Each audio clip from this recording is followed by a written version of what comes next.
downturn that's taking place is largely, for the first time, I think, in our lifetime, due purely based on political decision. For podcast one, I felt that someone who's data-driven, I feel is curious about our world, who has the ability to change beliefs based on what the data is showing, was really the perfect person to bring into this show. Absolutely.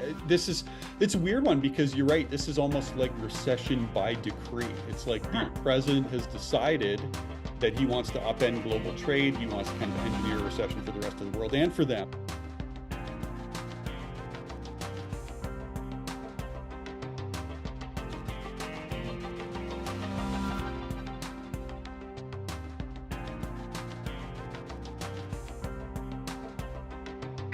All right. Well, good morning, guys. And I'm thrilled to say that this is the first show of an unnamed show. We haven't even really come up with the name, but that doesn't matter because we have the right guest. And I guess the way the podcast works for podcast number one here is to have the right intellectual heft and the people you respect, and then everything kind of flows from that. And this morning I have exactly that, because I am so thrilled that we're here now with Ben Rabidoux. And Ben is someone who I've known for, I don't know, Ben, what do you say, like 2 years, 3 years we've been dancing together? Right.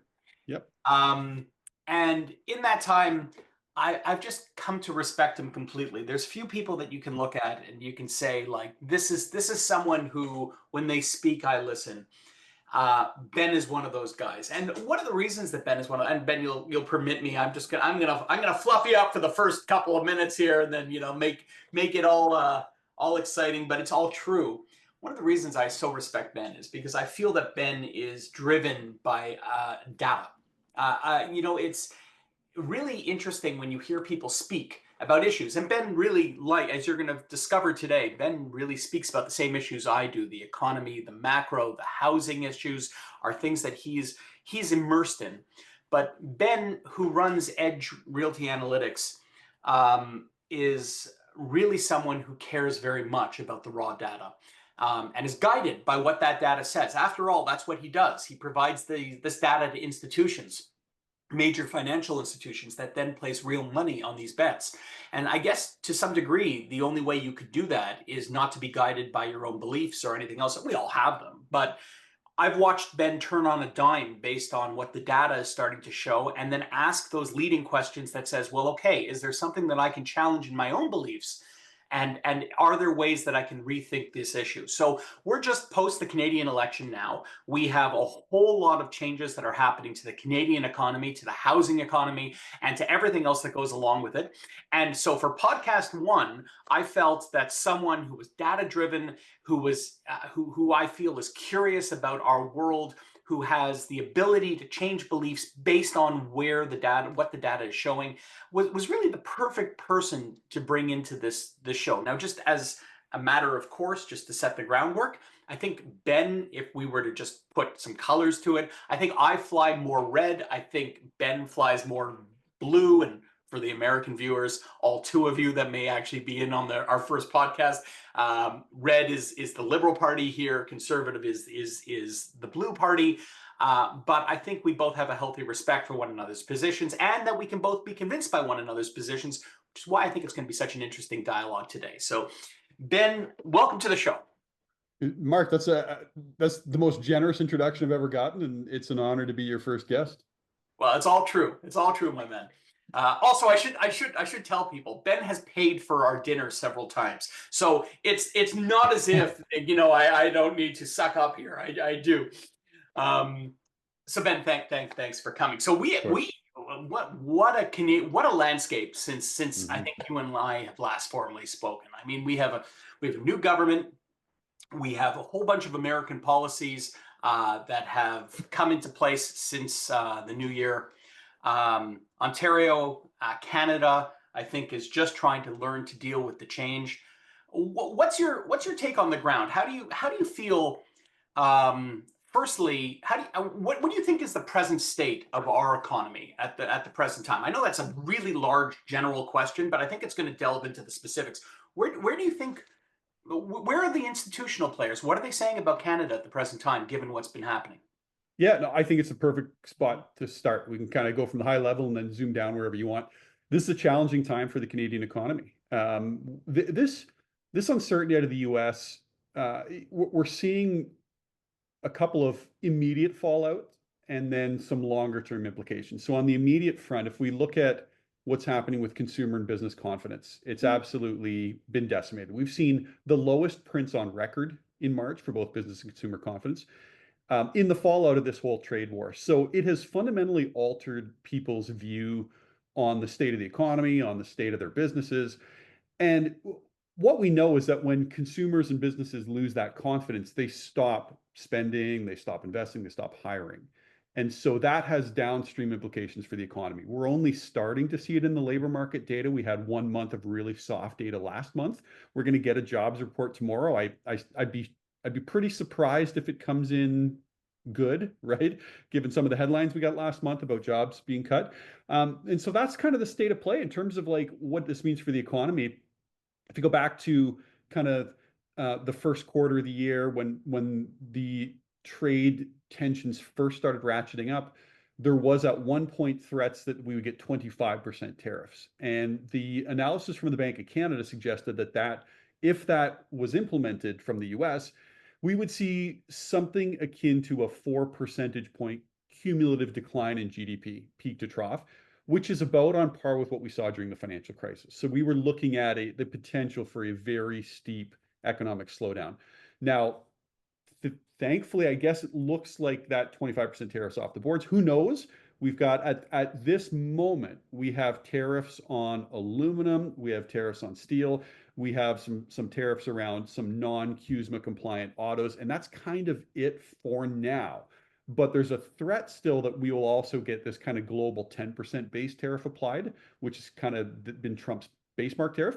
And the Bank of Canada's analysis is if we got that tariff applied, we would be looking at something akin to like a 1.2 to 1.5 percentage point cumulative decline in GDP. So roughly 4 quarters of negative GDP growth, which would constitute a recession. We would see considerable job losses. Certainly not on par with what we saw in the financial crisis and not as bad as it could have been. But we're staring at the very real prospects of the first real downturn we've seen since COVID, and then prior to that, really the financial crisis. So that's where we are. We're kind of just like waiting. All these balls are in the air, and we're waiting for them to fall. Can I ask you a bit of an unfair question? Unfair because the data hasn't come in yet, so we don't know. It's a best guess question. But it's interesting to me because the downturn that's taking place is largely, for the first time, I think, in our lifetime, due purely based on political decision. It's not based on the economy. It's based on almost one man's political whims that's disrupting really global markets.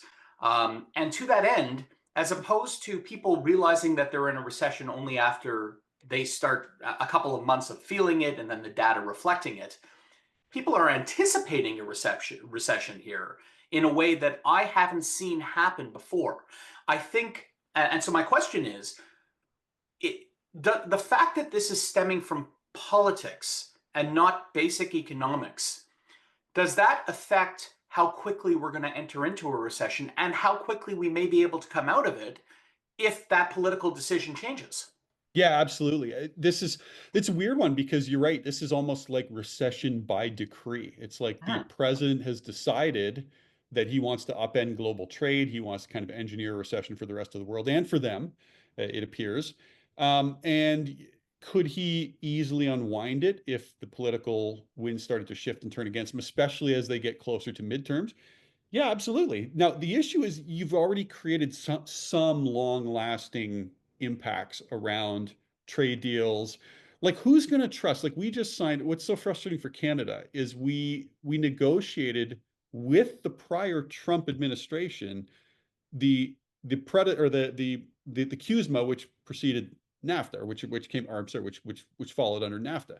And that was at the time sort of trumpeted as this great trade deal by the Trump administration, and now he's basically saying, "Well, we got to completely upend it." So who trusts the U.S. administration anymore to go into any sort of trade deal? Like it's fundamentally altered the landscape around kind of geopolitics. Right. And I guess the bigger question is also, even beyond this administration, is there a measure of trust? You and I are both, I guess, just old enough to remember probably the most seminal election in Canadian lifetimes, which was the 1988 free trade election with Brian Mulroney. And you'll recall that the discussion there was not whether we were able to trust the American administration, but whether we could trust future American administrations. And the argument against the free trade agreements that arose from that election was that we didn't know we knew who we were dancing with then, we didn't know who we would dance with later on. Now, over time, those arguments dissipated because it became such a natural and amazing relationship that almost all the haters went away. But those of us who are old enough to remember that debate are realizing that perhaps there may have been some efficacy to that argument in the first place. And then the question becomes, okay, when Trump goes, what's to say the Americans won't elect him again? They elected him a second time. There may very, or Trump light, Trump Jr., Barron Trump comes in, whoever it may be. Mhm. What assurance do we have even moving forward, even if we're able to get beyond this period? And I think that's an ongoing question for Canadians.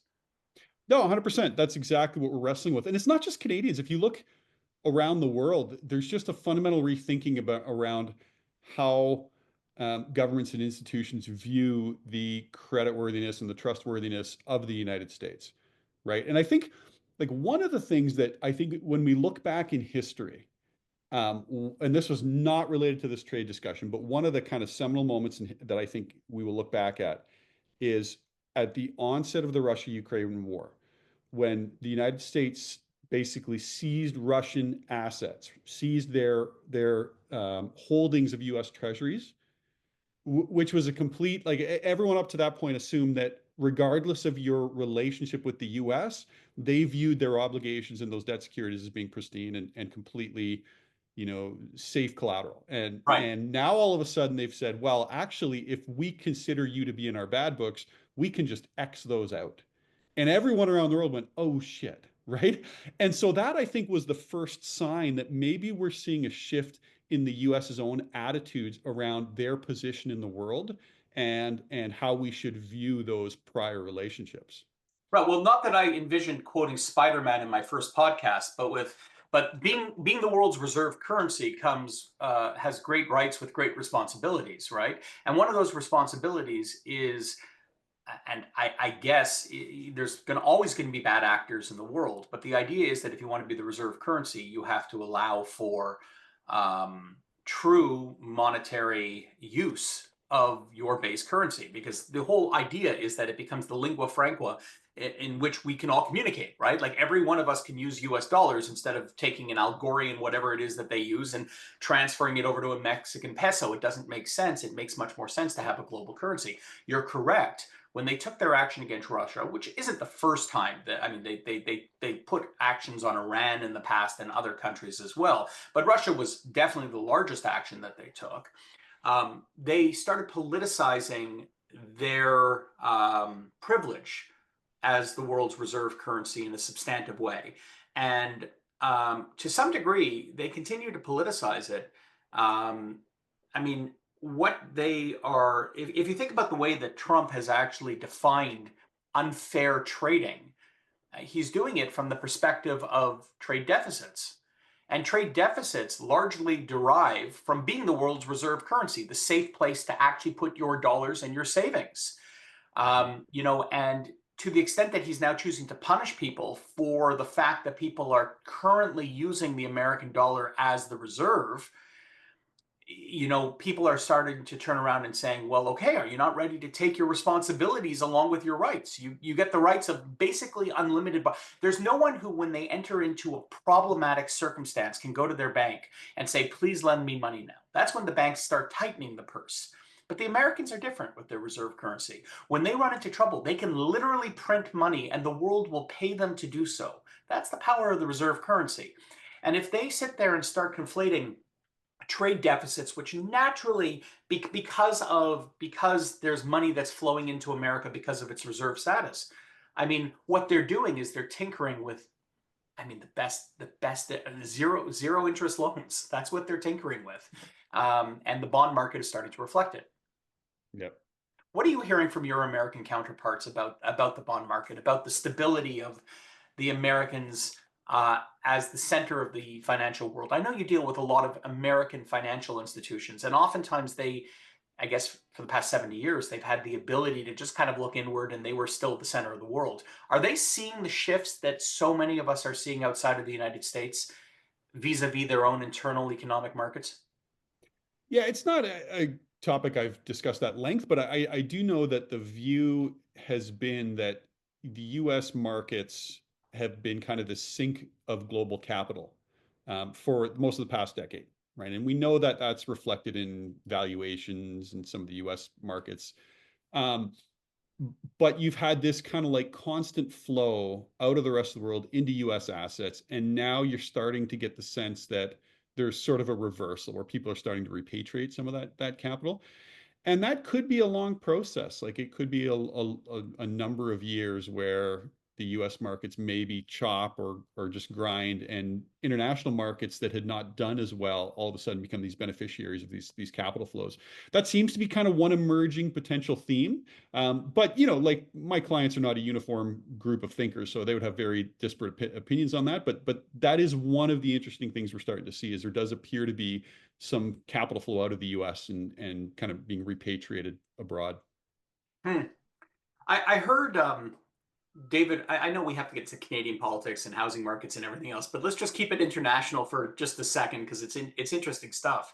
I heard David Frum actually comment on China's currency reserves just the other day, and what he said was very interesting to me. He said, "Look, China keeps these currency reserves uh, on hand specifically because of its trading relationship with the United States." And in the absence of that trading relationship, in the absence of the need to buy American stuff, a huge basket of American holdings can be returned with political malice. That is to say, what stops them from using their dollars for the purposes of politics is the fact that they need them for the purposes of trade. But if you cut out trade from the relationship between China and the United States, if this goes on long term, then the only purpose behind the dollar accumulation that they have is politics, which can further destabilize and function to find alternatives to the US dollar as a global currency reserve.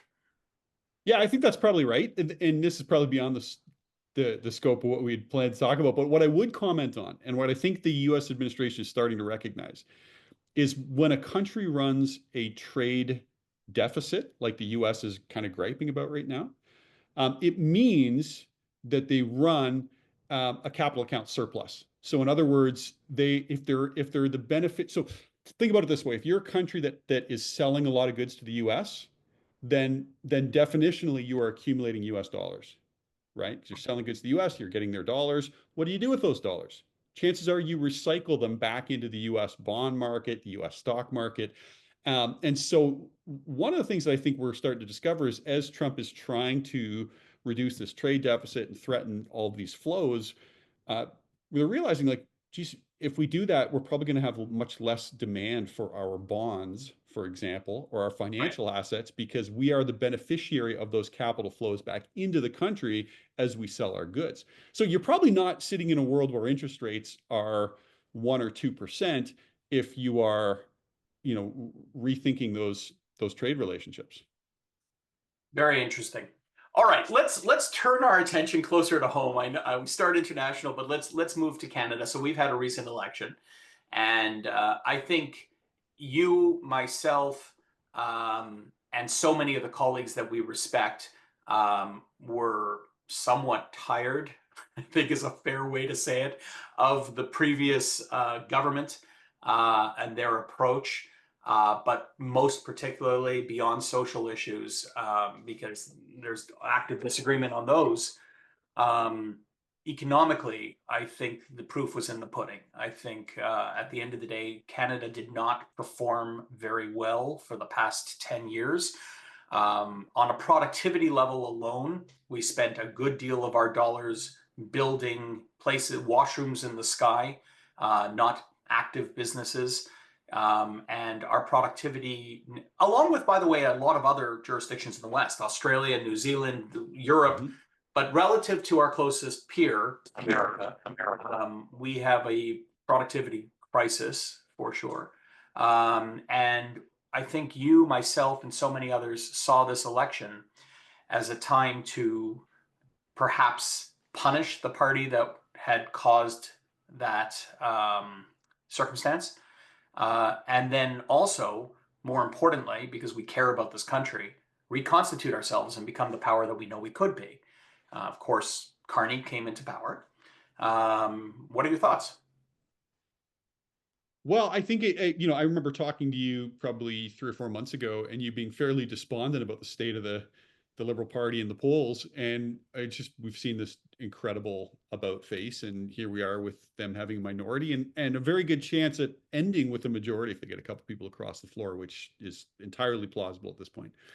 So just a dramatic turnaround in the state of affairs. I think one of the things that we've learned, and I certainly leaned blue on this election. I'm not a partisan, but I know Pierre Poilievre personally. I happen to greatly respect him. And I thought he would have done a great job. I happen to think Carney's going to do a good job too, but I was very much pulling for Poilievre.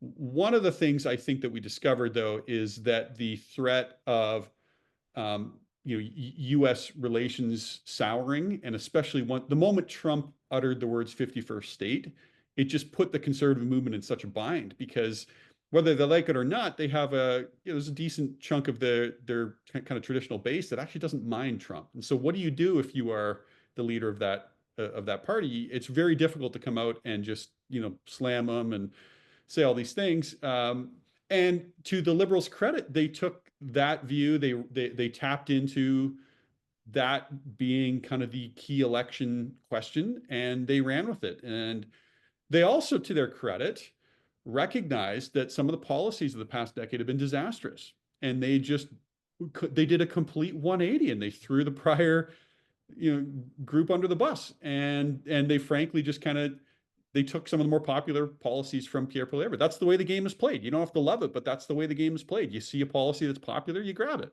and that's what they did. And so I feel like we're here with a government that is liberal in name, but ran on what was effectively a conservative platform.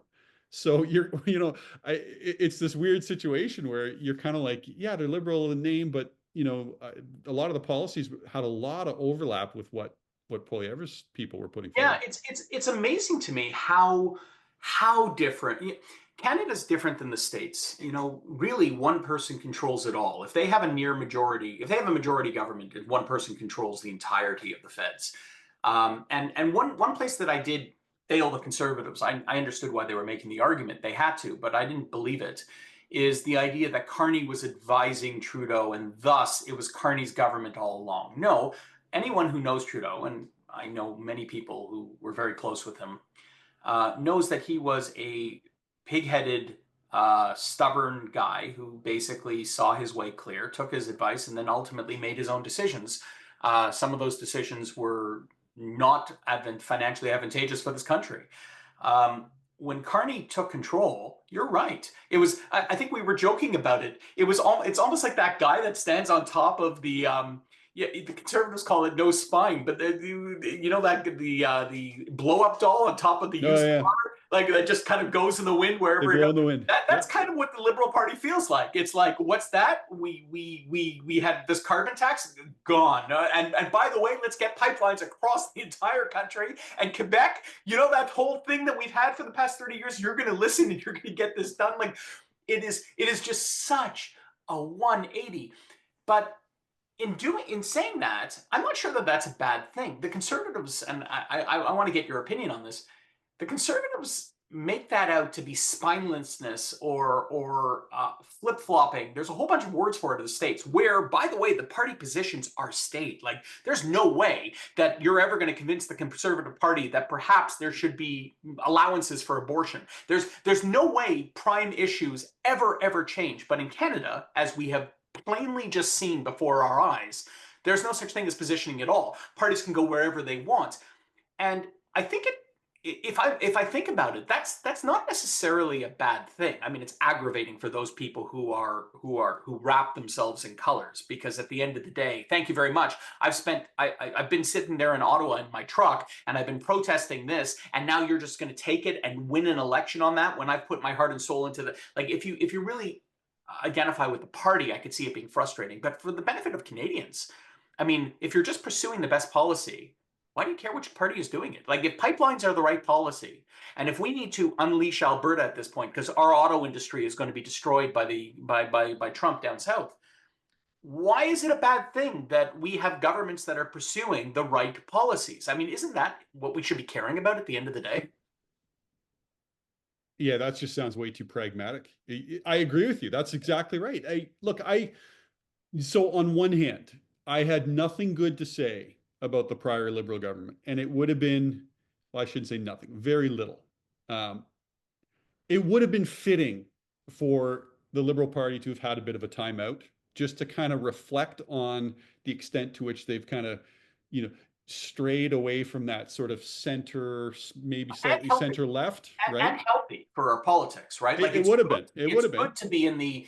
I'm speaking as a liberal. I really identify with the Liberal Party, but it is good for parties to sit things out after a while. It's the same thing as anything Yeah. else.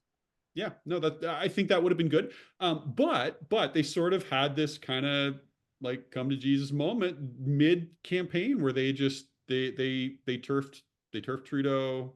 They brought in somebody who was like, to their credit, who was not connected to the prior government, who is a very legitimate, very capable individual. Like, I mean, Carney he's very impressive, and so they brought him in.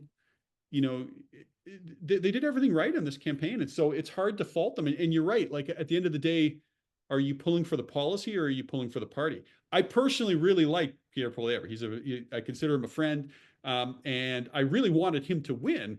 But I fundamentally I wanted his policies in place. I believed in the man, but I also very much believe in the policies. And when you have someone like Carney that came along, and the Venn diagram of a lot of the core issues, there was a lot of overlap between the two. And so Right. from that perspective, like, we've moved away from this kind of crazy period of sort of the woke nonsense that I think people were frustrated with. And we're moving back to more centrist, thoughtful leadership. And I'm happy for that. I think it's also happening in the other way. I mean, if we just look at Ontario, we just reelected Ford. And Ford himself could have gone in one of two directions when he started his premiership. Could have taken a very right wing tact, could have hemmed towards the center. I think a lot of right wing people are very frustrated with Ford because they feel that he's moved very much to the left. But I'm seeing a lot of my friends on the left looking at Ford and saying, this guy's doing a good job. He's fighting for Canada. He's doing what's necessary. And I think what you're seeing a dynamism within our Canadian political system where parties are not the be all and end all, but positions are, and Canadians are ready to reward people who take pragmatic positions. And as we saw in the polling with Trudeau, really hammer them if they don't. Now, it's again very frustrating that Trudeau didn't get his comeuppance when he left the economy in the way that he did. I get that. I understand that frustration that exists within the conservative movement. Like that's a totally fair, justifiable point. But at the end of the day, if what we care about is our country, Mm-hmm. Carney leading the pack and only attending to economic issues. I heard him speak um, the other day, and his talk dealt with pipelines for about 15 minutes before he mentioned clean energy, which is my personal bailiwick. But whatever. I mean, he did this because he understands that he has a West to pacify, particularly in Alberta, where Danielle Smith is trying her very best to see what she can do to become the next Quebec. But more importantly, and I don't really think it's all politics, because I think he genuinely believes that that's the way forward, that's the future for Canada. Yeah, so I've got 2 points on that. The first, I'm curious to get your take on this, because I will ask you whether you are at all worried that maybe we're getting kind of a chameleon Carney, because his views on pipelines and traditional energy appear to be so counter to what he has said over the last decade. So maybe I'll ask you that just really quickly. Is there any concern you have that we're dealing with someone who is simply talking the right language? Can I answer that question not from his perspective, but from mine? Like if I was Carney, what I would be thinking, because I feel very strongly about the environment, and I understand what saying "let's get a pipeline going" is. I understand the environmental devastation that will take place, but I think Carney. I believe Carney, maybe I want to believe Carney has this same disposition, but I think he does. I believe politics works like this. You can want whatever you want, but if people don't have a job, they don't care. Period. Plain and Mm-hmm. simple. It doesn't matter that I care about the environment above all else. If people do not have their auto jobs, if they are not actually producing money, then my dreams will go by the wayside. And I think Carney is pragmatic enough to understand that as well. I don't think we have a financial choice. I think fundamentally, between not only tariffs and the loss of our car industry, not only steel, not only aluminum, I think the biggest factor that's going to happen is that Trump is inducing an American recession predicated upon so many other factors we haven't even talked about. And if we're reliant upon the American consumer, separate and apart from any heightened amount they may need to pay, the demand is just going to fall. So everything about our economy is on shaky grounds, everything except Yep. one thing, which is the only thing Canada has ever really done, as much as I love this country, which is take things out of the ground and sell them. That's it. And so if Carney is as pragmatic as I am, if he sees this world as you can do nothing except ensure that the economy is there and then you proceed with your priorities, then I think it's genuine. Yeah, If that fundamentally he is a political actor in the mold that we have seen so many times over the past 25 years and is purely playing politics, then he plays it very well. And I will apologize in future podcasts. Perhaps, perhaps he doesn't see the world that way, but I hope he does. Yeah, I'm with you. I'm willing to give him the benefit of the doubt. It is unnerving as someone who worries deeply about the prospects of, this kind of Western alienation, which I get why they're pissed out West. I get it, man. I do worry. I do worry that, there's a risk that we've all been kind of collectively catfished by Carney, but we'll see. I'm willing to give him the benefit of that, and he said all the right things. The second thing I was going to say to your prior point, which is just that, you know, like I said on Twitter, because he had this meeting with Trump, I thought he did a good job. Like you can't go, for all the talk about elbows up, you can't walk into the White House and insult the guy, right? That's not how you build bridges. And so I said, look, I think he had the right tone. I think he did great. This is whatever. And by the way, I think Pierre would have done excellent as well at dealing with Trump. So that, to me, that was not an issue. But what struck me was the moment that I said that, I was like piled on by people on the right being like, whatever, he got bullied and he was so weak. And what struck me is, had it been reversed and had it been Poilievre in that first meeting, and had he had that same, you see, like, Carney was complimenting Trump on his leadership, right? Right. You know what I mean? And he's this visionary leader and all this stuff. Okay, had Poilievre said that, you would have had everyone on the left being like, see, he wants to be like Trump. He's Yeah, just like Trump. 100%. A Like, hundred you percent. can't win with these partisan assholes.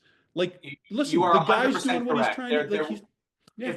If Poilievre was there and he said anything like that, it would have played into suspicion on the left in exactly the way you described. 100%. And I think that's really the problem with, as you say, it's the problem with partisanship. Like, it really sucks that we are so wrapped in our party flags that we can't just simply say, look, you're not acting in my interest, or look, this is in our interest. And I think we're entering into a time in our economic history where we just need to get back to brass tacks. We're Canada. We're not the States. We go where the wind takes us. And right now the wind is taking us in a pretty bad direction. And we need to pull together collectively.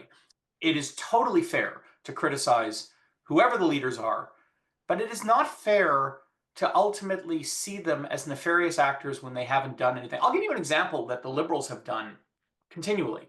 I see on my liberal forums continual talk, particularly before the election when Poilievre would maybe have been the prime minister, that he was acting in bad faith, that he had nefarious intent, that he didn't want what was best for Canada. And they would use euphemisms for it, that he was Trump based, that he was MAGA, whatever it may be.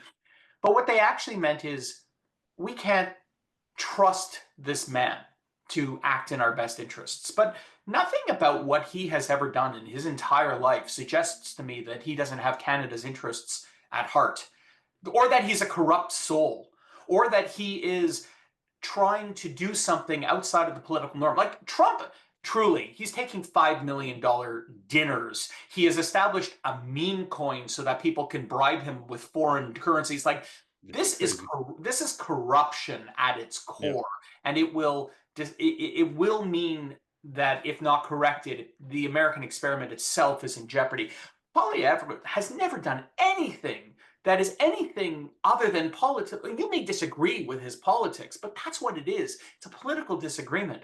And we should collectively try to keep that focus, because if you look at them and say, this is someone who is acting in bad faith, then there's nothing to discuss, because whatever it is they put on the table, they're not an actor you can deal with. But that's not who we have in Carney, and that's not who we have in Poilievre. And I'm very grateful for that. No, I agree completely. 100%. We are in agreement of that. We're not, I think both of them would have done a good job dealing with Trump. They have very different views on other areas, but I think we had a pretty unified view on how they would have dealt with this whole trade issue. So yeah, I agree. So let's turn our attention to closer to home, because we have 20 minutes to go here. Let's turn our attention to housing. So, I mean, I have my own opinions on this. I've been on a couple of podcasts this week talking about it, but you're my guest. So let me ask you, what the heck is going on? This was the worst month for sales relative to listings in, well, I can't remember a worse stat that came out of Treb. Help. Where are we? Yeah, well, I'll frame it for you. So if you look at, there's a couple of ways you can kind of market, where you can measure the temperature of a market. And one is the sales to new listings ratio, which is just kind of an indicator of the flow of supply relative to demand. So the sales to new listings ratio for the last 2 months for March and April in Toronto is the lowest we've seen since the early 1990s. So just a remarkably weak market. And we're starting to see that being reflected in an accumulation of inventory, in declining prices, maybe a little bit of capitulation. You're starting to get the sense that some people that were holding out are now starting to have to sell. I'll make a controversial statement. I think probably we'll find that home sales bottomed in the first quarter, and that from here they'll grind slightly higher. I mean, I'm not projecting an imminent boom, but I do think that probably the demand bottomed last quarter. And a lot of that is related to what we discussed previously, which is that the confidence is just atrociously low, but it's getting better. Even the weekly confidence readings have perked up quite a bit. So, you're starting to get the sense that people are recognizing that maybe it's not going to be as bad as we feared a month ago. Who knows? So what we're still waiting for, though, is how this all gets resolved over the next year, if in fact Canada is going to enter a recession. And at this point, it looks like that's a very real probability. And normally in recessions, housing does not do well. We know it's highly cyclical, and you get more forced sales, you get more supply come to market. So, I think we're in a situation where if the rest of the year, if we dodge a really nasty recession, probably sales bottomed in the first quarter. They're going to grind a little higher. Inventory is going to stay high. So probably this market's going to be soft for the rest of the year. But if we get like a really nasty recession that's worse than maybe the Bank of Canada is expecting, then, all bets are off. As you know, this market is it's really hard to move supply. It's really hard to get sales across the line. And that's the resale market. We're not even talking the pre-construction condo market, which better than anyone is an absolute disaster. Right. Yeah. Well, I mean, yeah, but it's also a much smaller segment of the overall market as well. Right? Like those people who are ensconced in the new build construction market see the sky falling, but truthfully, what they are is they're in a particular heavy part of the rainstorm, right? Like you have to stand back and look at the entirety of where we are. Yeah, that's fair. It's interesting because you're the second professional that I respect that I've heard say that we are bottoming out now in the past week. and both of you are people I significantly respect, and both of you are ensconced in what I would call the real. That is to say, the daily data flows that take place. So that's a very interesting insight. I don't know that I share it. Not that I disagree. I don't know that I have the capacity to figure things out, but I do know this, and this is what gives me the most concern. The highest growth and really took place west of Toronto. I mean, if you think about what the GTA is, I'm talking only from a GTA perspective, but that drives Ontario's economy. We're looking at Yonge Street that divides. Then we have the western regions of Toronto, followed by Mississauga, followed by Oakville, followed by Burlington, followed by Hamilton, and so on and so forth. And if I think about the effect of Trump's actions over the past little while, it disproportionately affects the western areas of the GTA, the very areas that went highest, the very areas where people overextended through leverage. After all, the auto plants are in Oakville, some of them. The steel plants are in Hamilton. And all of the ancillary job losses that are going to take place are really going to be taking far east, maybe in Oshawa, and far west. And so those job losses only just started. So I'm curious if fundamentally we are back to a housing market where prices are finally back and tied to Canadian income, because for many years they were divorced. For many years, it's just a bubble where you were investing on the basis of your exit. If that's the case, and if we haven't yet seen the repercussions of the job losses that are coming, affecting those areas which are most prone to downturn, I'm curious as to why it is you feel that this is going to be bottoming out here. I'm, again, not saying you're wrong. It's just I'm giving you the factors that are causing me to have some pause. Yeah, no, and I get all that. So that's why, I did say, barring a really nasty recession, I think this is probably the bottom. And the reason for that is, if you look at, so there's a natural run rate of demand in the economy, right, based on population growth, et cetera. And so if you chart out home sales per capita and you look at the long-term trend, for the most of the last 2 years, we've been sitting at levels of home sales per capita that are below levels we saw in the financial crisis, and really we have not seen since the 1990s. So you could, and by the way, the last quarter, I mean, it was just stunningly low. So we are already at levels of home sales per capita that are at deeply recessionary levels. So like, what has to happen for them to get worse, right? Like, this is where I'm at, is, there's two takeaways. One is, when you have 2 years of significantly lower sales levels than demographics would warrant, that is an indication of pent-up demand building, and eventually that's going to get unwound. And I think a lot of that's confidence based at this point, especially that Q1 plunge that we've seen. I think that's primarily a confidence issue. People will still point to affordability. Affordability is absolutely a challenge. But if you look at affordability and where we are today, we're basically back to where we were in kind of the first quarter of 2022, before the rate hikes really started.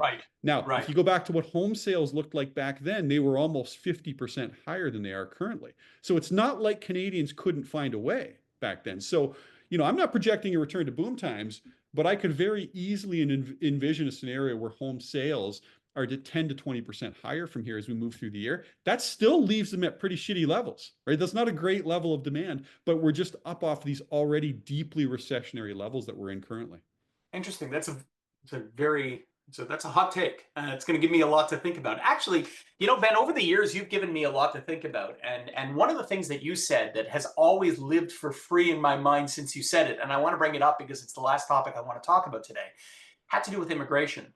I remember the day, this was when Trudeau was still the prime minister, when they suddenly woke up and realized that they had an immigration problem. Years after everyone else did, and years after Conestoga College started taking in, what was it, 6 million Indian students to hairdressing school. But what you said to me, because they affected a giant cut, you said to me, you have to understand how large that cut is. And then you said this, you said, because most people are looking at that cut as an aggregate cut, meaning that people simply won't come. But The way the immigration system works is that people first come here on open work permits. And if you don't extend the open work permits, then they go home. The people who are here on open work permits are already part of the housing stock. That is to say, they're already creating demand. Thus, if you cut immigration even to something that is 100,000 or 200,000 per year, you can still have net negative immigration based on the people who are here on open work permits who then go home. And I suddenly came to realize that the numbers that were being announced have nothing to do with the absolute number of people who are home buyers in Ontario. Can you speak a bit about that? Because I thought it was just a brilliant insight. And perhaps can you speak about where you see immigration going, which of course drives housing demand and our economy as a whole? Yeah, so there's a lot there. That's a whole other podcast, but I can sort of try to succinctly lay out the immigration landscape and what it means for housing. So at peak, we saw 1.3 million people added to the Canadian population. We all, I think, now recognize that that was just a disaster on a number of fronts. First Insane. off, within that 1.3 million, you had 800,000 that were temporary residents. And temporary residents are international students, work permit holders, et cetera. And that's in 1 year. So at peak, we added 800,000 in a year. Now, all those temporary workers and international students are renters. So in effect, we added 800,000 renters into the Canadian population in a single year back into kind of 2022 and into 2023. And that's when you had this insane issues with the rental market, right? As you would expect, right? So what we've seen is a lot of the acceleration in the population growth over the last few years has come from that temporary resident cohort. We've actually added about 1.5 million people over a 3-year period within that cohort. Now, what they're now trying to do is tighten the inflows, and they've done that by restricting what temporary workers people can bring in through businesses, the number they can bring in. They've drastically cut the seats at post-secondary institutions that can be allocated to international students. And the idea is if you crimp the inflows, there's always churn happening. There's always people coming in, there's always people leaving within that temporary resident cohort. And what you get is the net number, right? So if people coming in are more than the people leaving, then that number grows, right? And so it grew dramatically over the last few years where it used to run at kind of 1 to 2% of the total Canadian population as temporary residents. And then it hit about 7.3% at peak. And Wow. what the prior governments, yeah, the chart is crazy. It looks like a hockey stick, just flat, flat, flat, and then boom, right? I don't think people realize like that. That is insane Yeah, level. when you say there's 3.5 million temporary residents in the country, that's a crazy number, right? And so Blows one your of the mind. things like what and one of the points I was making, because I testified to the Standing Committee of Finance twice on this issue, and I said, and this is before this became a hot issue, I said, like, you are going to fracture the consensus that Canada has built around immigration by doing this so irresponsibly, because people see with their own eyes that it's just too much. We did not have the foresight to plan around infrastructure and the programming that we needed to accommodate that level of population growth. Right. Right. And so, and then further, like there's some issues around the composition and whether like in the US there's limits around how many can come from any particular country. And because the idea is you want people to come to Canada, bring their culture, but ultimately integrate, right? And infuse our culture with theirs. But ultimately, we're Canadians, right? And I think a lot of Canadians are not comfortable with the idea that you can come here from another country and just settle in an area where you're surrounded by people from your country, never have to learn the language, never have to learn anything about the culture, and just kind of. And so I say that to say that I think it was a mistake that of those 1.3 million Canadians, that we had about 400,000 were from India, which in a sense is we added the city of London, Ontario, just from India in 1 year. If you want to stoke anti-immigration sentiment, that's a great way to do it. It's too many people, right? It was not thoughtful. It was a mistake. And so now they're trying to unwind it. And the way that they're going to unwind it is they're going to dramatically tighten the number of people that are coming in. And the run rate of people who are naturally leaving will continue, and that number will over time shrink.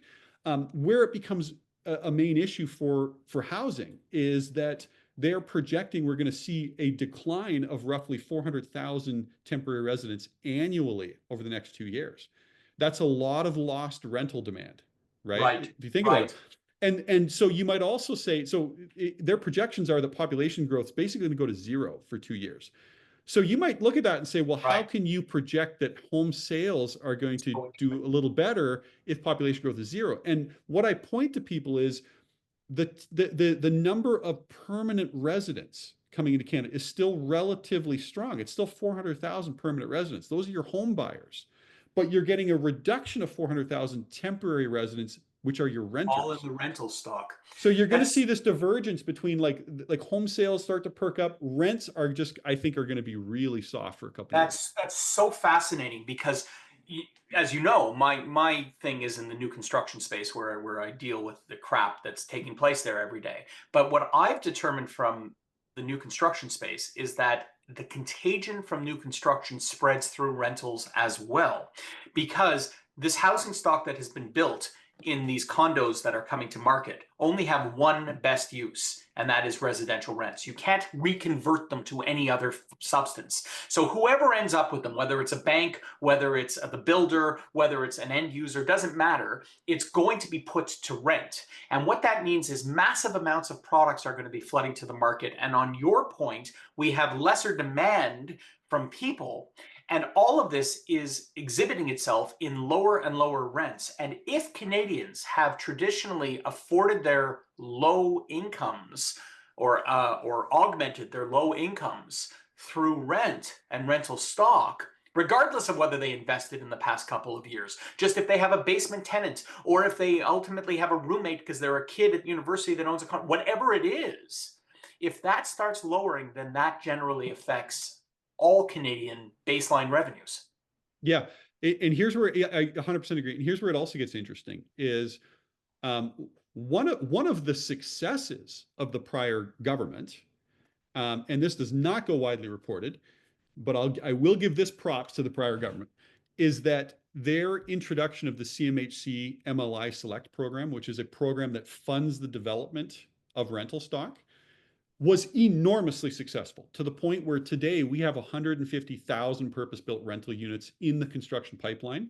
That's equivalent to 6% of the existing rental stock, which is to say that over the next couple of years, as that rental stock completes, and this is not including condos, this is just purpose-built rentals, we are going to grow the rental stock by 6% into an environment where rental demand is probably going to be flat to maybe even negative. So you can see the scenario where, yeah, you're going to go through a couple of years where the rental market's going to be a little bit soft. Now, adding to that, and here's where we can tie it back in with this new government. One of the platform promises that came down from the Carney government was the reintroduction of this MURB program, MURB, multi-unit residential building, and it's effectively a tax deduction. And this was a program that was implemented back in the 1970s. And effectively what it is if you are a high income Canadian and you invest in the construction of a new rental building, you get to depreciate the capital cost of that building and the expenses against unrelated income. So enormously popular tax scheme back in the 70s. They're looking at bringing that back. That's going to induce a lot of additional rental construction if Carney actually pushes that through. So we're going to have an interesting few years for the rental market in Canada. Yeah, that I think is undoubtedly going to be the case. And I think that's going to also play into just the generalized economy as a whole, because housing is such a constituent part of our economy. Which, by the way, if we're to leave this podcast on a wish, on a hope, because we don't have much time left, my personal hope is that we actually build an economy that is less reliant on housing. I don't see housing as a productive method of propelling ourselves into the 21st century. It just isn't. It's building washrooms in the sky is not employing people outside of people in the construction industry, which I'm not knocking. It's just the larger effects remain in a limited sense. Whereas if you start building out your tech industries, if you start building out your third industrial base, That's what they call it, like things beyond cars, but more into the microchip era and everything else. And that's where the future is. And that's where we should be concentrating our efforts as well. Housing is a requirement, but my God, do I hope that we can move there. Man, so here's where I hope the Carney government can take advantage of the chaos in the U.S. There's going to be such a brain drain out of the Yes. U.S. And if they're smart and they focus on getting those the best and the brightest, the engineers, the researchers to come to Canada, they can really move the needle long term on the productivity. It just sucks that we now have so much pushback and rightful pushback against immigration in this country because of how badly the prior government bungled it.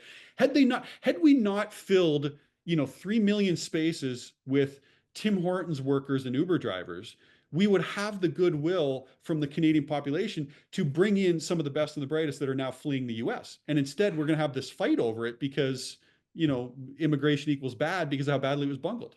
What I wish someone would write a book on? I actually started writing an article about this. I never really finished it. I was doing a study after World War II. All the German scientists left Germany. And where did they go? They went to America. 20 years later, America was the world's preeminent power. Yeah. There are similar examples. When the Soviet Union fell, Israel went ahead and took in the entire Russian educated scientific core, which became Israel's backbone and made it what is called Startup Nation now. There are a whole range of instances when world powers start to decline, where other people massively benefit over 10, 15, 20 years. And these studies, I don't know that people have ever really, maybe there are academic studies on this, I don't know. But I think we are at a point where Canada, as you say, if we have smart leadership and if we turn our attention and provide the right incentives, I think we're at such a challenging point. We're at a point now where we may be able to take advantage in the same way. So let's see. Let's keep our fingers crossed. And Ben, I'm immensely grateful for your time, for your insights. Maybe you could just tell people where they want to reach you. I would tell you if anyone who requires macro research or investment research about the Canadian economy, and particularly those areas, immigration, housing, and the like, if they require a source, there is none better in this country than the man sitting to my left. I don't know where he's appearing on your screen. But Ben, maybe you can just tell people where to reach you, and thank you sincerely for being my first guest. No, it's my pleasure, man. And thanks so much. For folks who are in the real estate or mortgage or any sort of related space, you can reach me at ben@edgeanalytics.ca. So edgeanalytics.ca is that company site. If you're an institutional investor, my research offering for institutions is North Cove Advisors. I'm easy to find on Twitter or X. You can just hit me up there if you want. Terrific. Ben, thank you. Thank you sincerely. And I'm definitely having you back for a future pod. Great discussion. Thanks so much, Mark.